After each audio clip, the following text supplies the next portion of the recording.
तिकडे बीड जिल्ह्यामध्ये पावसानं पाठ फिरवल्यानं शेतकरी सध्या चिंतेत आहे. तरी पशुपालकांसाठी दिलासादायक चित्र समोर येतंय. भेसळयुक्त दुधाविरोधात अन्न व औषध प्रशासनाने त्याचे आयुक्त तुकाराम मुंडे यांनी सुरू केलेल्या धडाकेबाज कारवायांचा सकारात्मक परिणाम आता गेवराई तालुक्यामधील हिरापूर इथल्या जनावरांच्या बाजारात पाहायला मिळाला. शुद्ध दुधाला वाढती मागणी निर्माण झाली आहे, त्यामुळे दुधाळ गाई म्हशींच्या किमती तब्बल 20 ते 30 हजार रुपयांनी वाढलेल्या आहेत. पूर्वी 1 लाख रुपयांना विकली जाणारी म्हैस आता सुमारे 1,30,000 रुपयांपर्यंत विकली जाते. त्यामुळे जनावरांच्या बाजारात व्यापाऱ्यांसह पशुपालकांची मोठी गर्दी होतीये. पावसाच्या संकटात हा दिलासादायक बदल पाहायला मिळतोय. याचाच आढावा घेतलेला आहे आमचे प्रतिनिधी आकाश सावंत यांनी.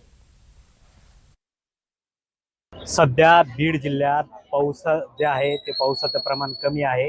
मात्र जे दुधाळ जनावर जे आहेत त्यांना भाव जे आहे ते वाढल्याचं चित्र जे आहे ते बीडमध्ये बघायला मिळत आहे. मी बीडच्या अशा एका जनावरांच्या बाजारामध्ये आहे. या बाजारपेठेमध्ये आपल्याला बघायला मिळत आहेत की जी दुधाळ जनावर जे आहेत याचे जे भाव जे आहेत या भावामध्ये 10 ते 15% मोठ्या प्रमाणात वाढ झाल्याचं चित्र जे आहे ते बघायला मिळत आहे. आज जे आहे ह्या जनावरांचा बाजार आहे. या बाजारामध्ये ही दुधाळ जनावर जे आहेत ते विक्रीसाठी आणल्याचं चित्र आहे. आपण काही व्यापारी असतील, काही ग्राहक असतील यांच्यासोबत देखील बातचीत करूयात. काय सांगा, काय भाव सुरू आहे?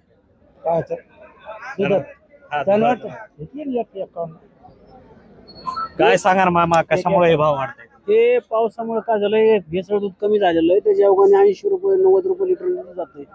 आणि म्हशीचे भाव त्याच्या अवघाने वाढ्याच्या प्रमाणात कसं असतं की मोठाली म्हैस आहे, म्हैस गुजर आहे, सुरत आहे, जापर आहे, तिचे वेगळे वेगळे क्वालिटीचे भाव असतील.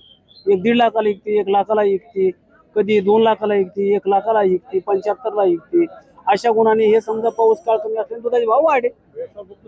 काय सांगा ना, म्हैस विकत घेतली तुम्ही किती? आम्ही 51ला घेतली, 51ला म्हैस घेतली. तशी म्हैस पाहुणे 1 लाखाला बी, 2 लाखाला बी, 2.5 लाखाला बी, जाफरी, मुर्रा, गावरान अशा म्हशी घेतो आम्ही. म्हैस घेतली, पैसे हातात दिसत आहेत, स्वतः दुधाची बॉटल देखील दिसते. दूध काढून बघितलं? हो, आता काढून बघितलं. काय ह्या विषयी बोलायचं जर ठरलं ना तर 6 महिन्यापूर्वी ह्या म्हशीची किंमत जवळजवळ लाखाच्या आसपास खेळत होती.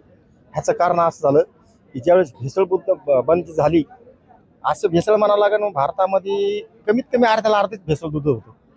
पण ह्याच्याकरता शेतकऱ्याला नाही फायदा झाला. विशेष करून जनावराला पाळणाराला बी आता जे प्रत्येक माणूस त्या जनावराकडे पडायला लागला, म्हणजे दुग्ध व्यवसायाकडे पडायला लागला. का